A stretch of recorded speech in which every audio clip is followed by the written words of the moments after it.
Consider this, a news and information program recorded on the campus of the University of Nebraska at Omaha.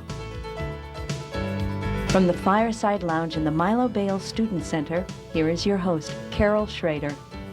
Hello and welcome back to the University of Nebraska at Omaha. There has been a lot of talk in recent years about the Nebraska State Fair. Not all of it good, because the fair has been losing money. Yet it's an icon of Nebraska, and the issue, should we save the fair, is out there this year. It's going to be on the ballot, in fact.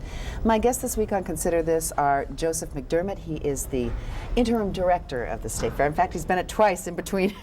That is true. Between directors. And also Christine Gale, who is the director of the State Fair Foundation that has a number in it now. The 1868 Foundation. Which was the first year of the fair. Fair. And she's also an organizer of the Amendment 4, how should we say, campaign. And we're going to talk about that. Two parts here, kind of. Short run and long run. Let's talk of the short run first. We've got a State Fair coming up. Yeah, the 2004 State Fair, August 28th through September 6th. See, that was the first test. If you didn't know those dates. Well, I passed there. I'm sure of that.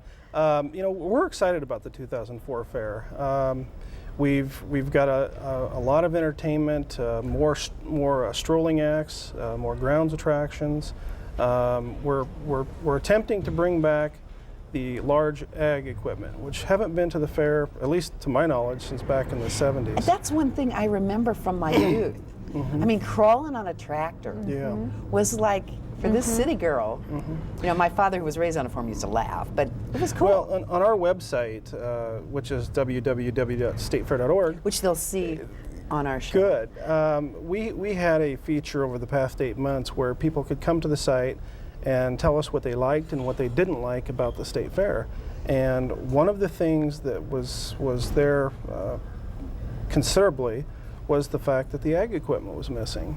You know, we have livestock, we have the ag products. I mean, there is ag there, but people want to see that large equipment, and so we're working hard to bring that back for the 2004 fair. And you've got free concerts, 4 pretty good ones. That's the other thing. They mentioned bringing value back to the State Fair, and so we've really focused on making sure that people feel like when they come to the State Fair, they are entertained, they are seeing free concerts, they are seeing more strolling acts, and we brought back the good old-fashioned contests too. As I understand, there's going to be maybe 4 a day with at least 2 at night. So now what kinds of, is there like pigs and things involved in this? Well, I mean, I thought I read somewhere that one of the contests is a hog calling contest. Of course.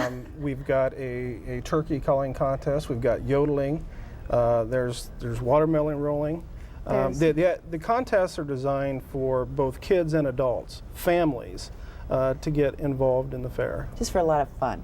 Lots of fun, and there are some really great prizes. We were able to get corporate sponsorship for the contest, so not only will they get a remembrance trinket from participating, but they're in for a drawing for a major prize like a computer or digital camera. So we're hoping that people will see the fun of that, and then also hope that they can get something big out of it as well. Speaking of prizes, the premiums are being restored for some of the top ribbon winners in various, and you run the gamut, from photography to the best steer in the universe categories. Yeah, the legislature was able to restore premium money to the Nebraska State Fair for 2004.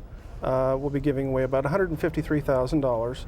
Last year, without those premiums, our competitive exhibits dropped about 25%.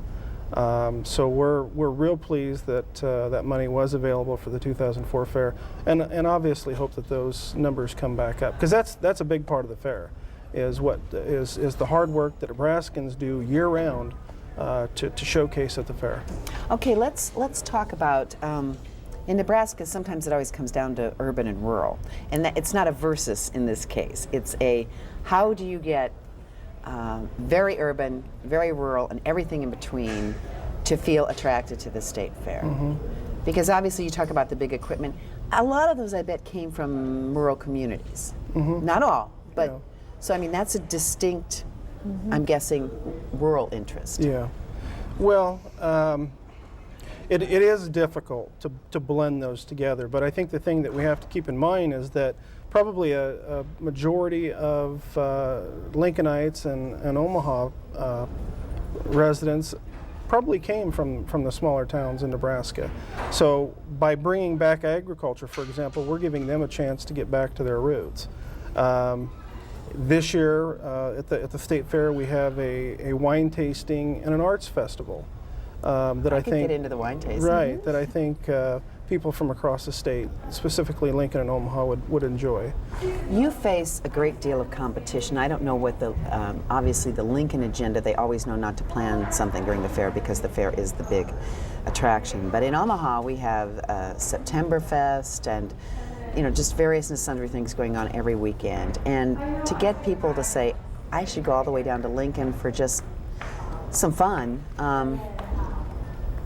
may not, grab the kids, got to go in the heat. And so how do you, in recent years, I think this has been a problem. Omaha used to go to the fair because that was a big whoop. Yeah, it is a challenge, and quite honestly, we would hope that those events aren't on top of the fair, but they are. So what we have to do is be able to provide value to people from Omaha and from Scottsbluff and Sydney, for example. That's quite a long drive too. Just for example, the entertainment. This year we've got Chris Cagle, Chris Ledoux, REO Speedwagon, and Cheap Trick, where you can see those acts for $5. I don't think you're going to see that probably at Septemberfest. And $5 is just the entry. That's the cost to get into the fair in. on those particular days. After that, the concert is free. And those are pretty big name acts for a $5 admission fee. And that's the other thing is the fair does have the challenge of being all things to all people, both urban and rural, but also to different generations, little kids up to the grandparents. And that's one of the things that is a challenge, but something that we really work to achieve. And so I think the difference is you can come to the Nebraska State Fair no matter what age you are or where you're from, and you're going to be entertained and have a good time. There's something to do for everyone. As long as they have funnel cakes. And definitely, And that is plenty the of those. staple of that. That is and corn dogs. Yes, absolutely. That's important. The fair lost $1 million last year. Am I right in the ballpark? No, actually the fair was $1 million in debt as of last year, but that built up over 5 years. Right, okay, so they were down $1 million. Negative column, $1 million, but the end of last year's fair. Thank you for correcting me. Many people say that, a fair, and I don't know how the other state fairs do, that there is becoming kind of an extinct or some ultimately extinct thing because it's based on the rural economies and fewer people are living in the rural areas, and it's all based on that. And some say, why not combine it with something else like Husker Harvest Days out in Grand Island, which draws lots of people. That's a real commercial kind of venture for people that are selling products. But are there any alternatives to a state fair and still maintaining a state fair without redoing State Fair Park to the tune of millions of dollars? Well, I mean, if the board looked at maybe not alternatives, but thinking out of the box kinds of things. Well, I think what our board has done has looked for ways to strengthen the organization financially through off-season events, through horse racing, and those areas. From those areas, we can produce a good fair. I mean, the overall organization needs to be financially strong in order to produce a quality fair. I think they're talking about, you mentioned or alluded to it, the year-round use of the fair park. It does, it looks like a shadow of itself, the fair park that I remember. And they haven't added many new buildings, and they seem to have lost their, I wouldn't say they were at luster because they were more kind of utilitarian buildings, but I think the fact that it's in disuse and rather bleak in the off season, which is most of the year except for the horse racing, does kind of make it seem like it's out of step. But you have some thoughts on that. Yeah. Well, you know, state fairs across the nation actually are very thriving and strong, and I'm Nebraska glad to hear that. happens to be kind of the exception to that. Iowa, a lot of our neighbors, Iowa, Kansas, Missouri, Minnesota, are all doing quite well, and it's because of what Joseph is mentioning about the off-season. The fair itself they break even or make a little bit of money, but they are not going to be, the fair itself is not going to be the revenue that takes the organization throughout the entire year. It keeps all the facilities out. Right, exactly. What brings that are the off-season events, and in our past it's been mostly horse racing, but horse racing is stabilized in a way that it's not going to probably increase, and our needs are quite high as far as what we need to do with the buildings. And so what we're looking for is better off-season, and for that our facilities don't work. We just don't have the marketable facilities needed. So the idea, and if I'm reading into the between the lines in the newspaper articles, is that you upgrade, redesign, do whatever to make the State Fair Park a place that can be used year-round. I assume charge rent for, Absolutely. because I know you're looking at maybe an indoor outdoor water park, the city's largest exhibition hall, consolidating the livestock barns. I don't know if there's any other use for them, and probably doing some redesigning of the campus there a little bit. Exactly. Yeah. We have a lot of floodplain issues that make it difficult to use our space well. That's at why they this- gave it to you for the state. Yeah, at this point. But if we would just rework it a little bit, we think that we could maximize the use of the land that we're currently on. And there's a lot of great ideas out there of the vision of what the State Fair Park can be year-round that will help not only the State Fair, but also what can be provided off-season. Now, our state fair is generally at the end of August and the beginning of September, and sort of kind of climaxes at Yes. Labor Day, give or take. Many other state fairs are earlier than ours. Is there Well, any thought and- to that once the kids are back entrenched in school and have family activities on 3-day weekends like Labor Yeah. Day, that, I don't know. Well, there have been discussion in the past about dates. As a matter of fact, there's discussion every year about the dates of the fair.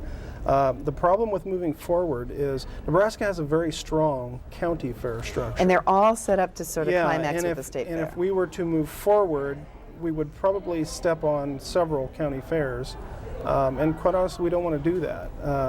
So if there is a decision to move the fair dates, it probably would be back.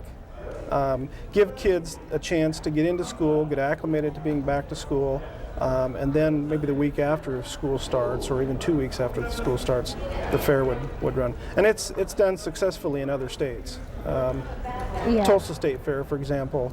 They moved it is- later, you mean? Well, Or there, they moved there, it- there They're are during fairs school. later. Yes. Okay, there are yes. fairs. Because I know I've covered the Potawatomi County Fair, and it's always earlier because the Iowa State Fair falls a little earlier. So, I'm sure their calendars just moved in a different direction.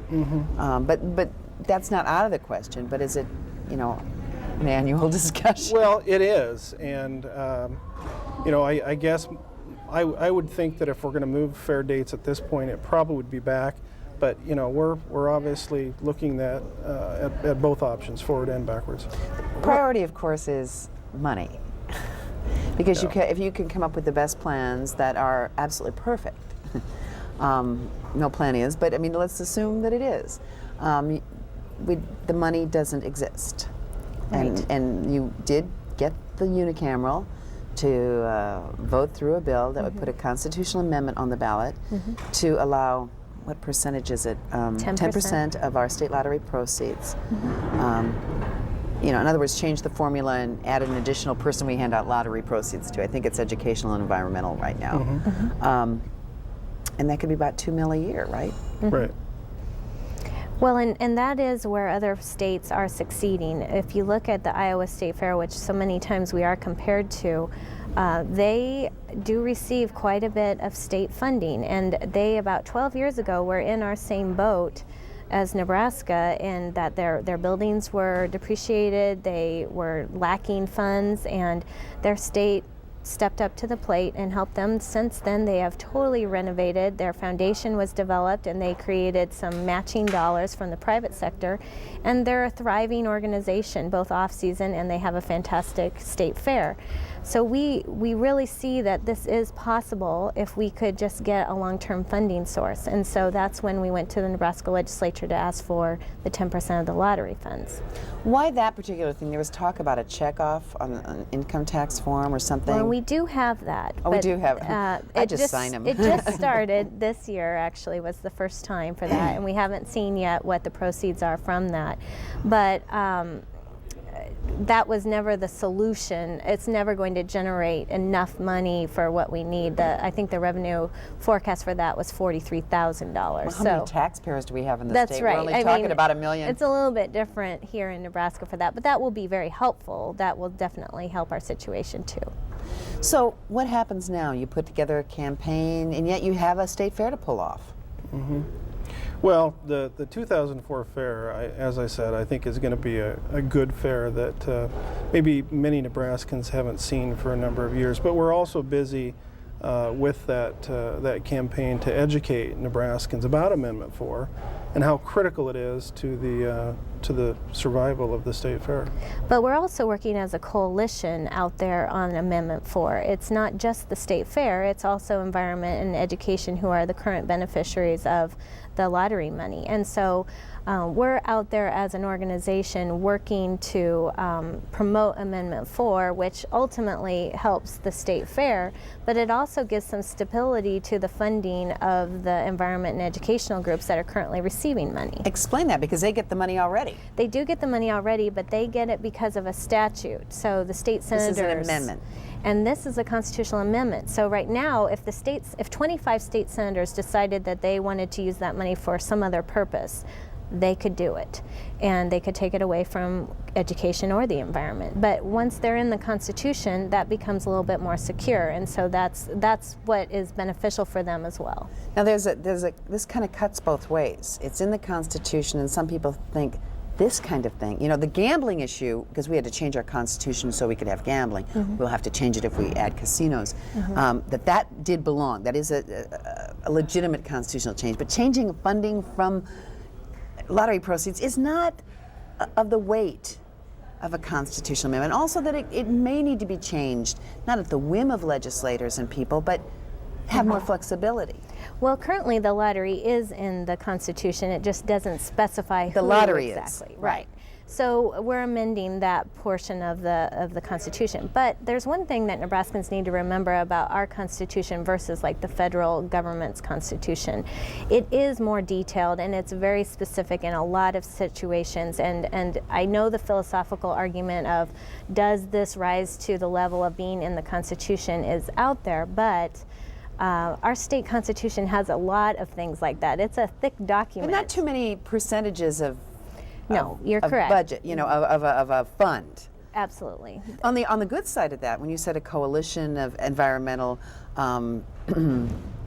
education and you folks, you look at California, which had, when they first put a lotteries in effect, it was all going to go to education. Mm-hmm. And we know what's happened to their educational system funding. Then everybody got on the bandwagon and they split up the pot so that it really doesn't have an impact on any one thing.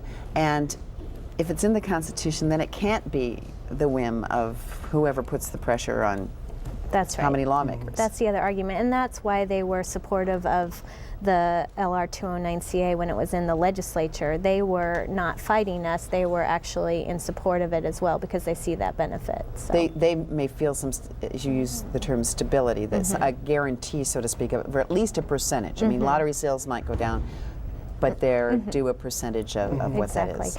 And their percentage, because we are taking, the state fair would be getting 10%, does go down, but there is a new contract of administrative costs that's bringing new money into the lottery, and so the actual amount of money that they receive will not go down. Their percentage goes down. Now explain that. How can we get lower costs when you have to run a lottery? How's that going to work? Because that's a good thing. It's the company who is actually providing the services. They have bid a lower bid that they said they could provide it for less, and it's about $20 million over the next 5 years. And that's a significant savings, but it's also about equivalent to what the 10% of the state fair would be. So in other words, the other two members of your coalition that will be guaranteed their percentage don't have any immediate threat for suddenly seeing a Right. drop in funds. Exactly. Exactly. So you're saying win-win. It is a win-win. We see it as that way. How are you going to sell Nebraskans on this? I mean, they've got some other constitutional amendments that are a Absolutely. lot more headline grabbing and Absolutely. involve gambling of another sort, casino gambling and slot machines. How do you not get lost in the shuffle and Well, that you're right. The amount of resources that we will have for this campaign will be probably significantly less than some of those other I'd bet on amendments. that. Yes, that would probably be a safe bet. But so instead, what we are doing is going out and running a grassroots campaign. I mean, we hope to actually be able to get the message out in as many ways as possible. But the county fairs are a definite way that we hope to educate Nebraskans about Amendment 4. build in audiences? Exactly. exactly. Because it's about the state fair, but the state fair is about education and the environment, our agriculture, our water Natural resources. resources. We have an arboretum at the state fair. So we think it's a natural fit with education and the environment, and we'd like to talk to Nebraskans throughout the state at their county fairs and help educate them about Amendment 4. So we're focusing really on reaching out to other organizations. But what about us that don't go to county I fairs know because we're it. just so cityfied? Well, and there will be some funds spent in direct mail and some of the other media sources that you need to do to get the word out, and we'll be doing that closer to the election in the fall. Well, I'm not an election expert, but my observation is that when people aren't familiar and don't feel that both sides have been presented, and it could get lost in the shuffle this time, then they tend to vote against. Even if maybe they knew more about it, they would vote for it. Do you know what I mean? It's like, I'm Absolutely. not sure, and this is the Constitution. Well, that's our concern, is that we don't necessarily have a formal opposition, as some campaigns have a pros and cons, but what we have is either a lack of knowledge or an indifference towards it, and we need to educate Nebraskans. I mean, that's truly what our campaign will be about, is advocating why it's important and why they should consider it, and that's what we'll focus on. Let me read you something you're probably familiar with. It's a portion of a Lincoln Journal Star editorial. And the title of it was The State Fair Has Lost Its Passion. And I won't go on, do a great reading here, but it says the reason the fair is suffering is that it's become so uninspired that the populace is ignoring it. It's lost its passion. There's no celebration of all things Nebraska. It goes on to say, we're disappointed in the State Fair solutions, which I assume are some of the proposals we've talked about.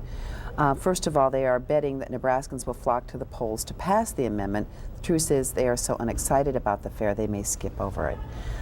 The issue of passion, because it was a passionate thing for years and years. I mean, it was part of your life. Everyone looked forward to the state fair. How do you get passion? How do we do that in anything these days when people have TV and radios and video games and, Well, in the past, what the Nebraska State Fair has not done is reached out to organizations to get them involved in the fair so that they have a vested interest in the fair. And that maintains that passion. That's what we need to do. We need to reach out to groups, civic groups, city, county, state government, get them involved in the fair, telling people, for example, what a state agency's purpose is. oh, come on. I don't think that's going to draw me to the state But fair. that's part of it. And we need to educate people about agriculture in Nebraska. We need to educate Nebraska about tourism in the state. We need to educate people about 4-H and FFA. Well, and I think what Joseph is mentioning is that I don't know, I can't remember exactly Don't take it when personally. I was just fudging Yeah. fun at you. the editorial happened, but the State Fair Board in the June meeting did share with Nebraska their vision for the new state fair. And I think that was after that article is written, but the point of that was to show that we do have a vision of what the state fair can be, and we understand that what Nebraskans have been seeing for the last 20-some years is not what they want to see in the future. And by bringing back the tourism and the education and the entertainment and the agriculture focus of showcasing Nebraska, there are lots of individuals, I think, in the state who are not aware of all the things that are going on. But you said a key word there. There's a difference between just putting up a bunch of displays and really showcasing. And I put the emphasis on show, as in show business. That's right. I mean, that's the way the world is. And interactive. I mean, people are not excited about walking by a bunch of booths, but if in the Ag Hall, if they can see a partnership of the Department of Ag and Farm Bureau showing not only an educational display about agriculture, but hands-on, actually seeing new equipment and new technology and actually seeing the breeding process and how it works, I think Nebraskans can get excited about that. You know, one thing that as a kid and even as an adult, that when I'd go through the livestock barns and see the animals is that because I'm nosy and I'm not afraid to ask people, I ask a lot of questions, and the young people that show the animals are generally willing to do it, but a lot of people, you know, they really would like to get interactive with, you know, why do all those different chickens have so many different colors? I mean, I didn't know there were so many breeds of chickens. Right. And our birthing pavilion is very popular. We do partner with the University of Nebraska and their veterinary school, and they are constantly busy, and they have all different animals, and it is hands-on. The students are right there answering questions, and you can ask those silly questions that you may not feel comfortable asking, you know, maybe in another setting, but they're at work. So I think you talk about education, that those people not missing the boat and not taking their children down to experience that. That gets to the very basic thing about how, you know, the food didn't appear in a carton that you stick in the microwave. And, you know, seeing people that spend so much time on these animals, and that's just one animal that they're showing, that's a true lesson for our younger generation, even from my generation that didn't get to do it. There are people involved in making this food. There are, you know, there's a whole system that we don't see. That's right. And that's where you get it, at the Nebraska State Fair. You can't really learn about those things hands-on anywhere else. So that is something appealing to Nebraskans. We have a minute. Each get just a few seconds to say, make your big point. Bring it on home, Joseph. Well, I guess I would just like to say that we're excited about the 2004 fair, and I think that when people come to the fair, they're going to have a positive experience. And I hope that when they go to the polls in November to vote on that constitutional amendment, that they'll maybe think about what the Nebraska State Fair could be with proper funding, rather than maybe what it has been. Because we think with proper funding, it could be a great event. Well, he took all your time, Christine. But I think He said it well. Is absolutely correct. Well, I promise you, I will come as a paying customer this year because Great. I will be Great. checking it out. Thank but you. I'm excited about the things you're doing. Thank you so much for joining us this week on Consider This. We'll be back next week with more interesting topics. See you then.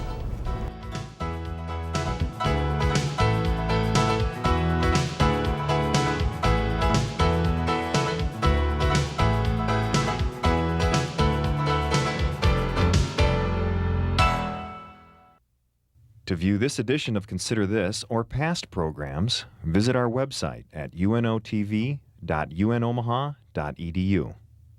For comments or questions, call 402-554-2516 during regular business hours.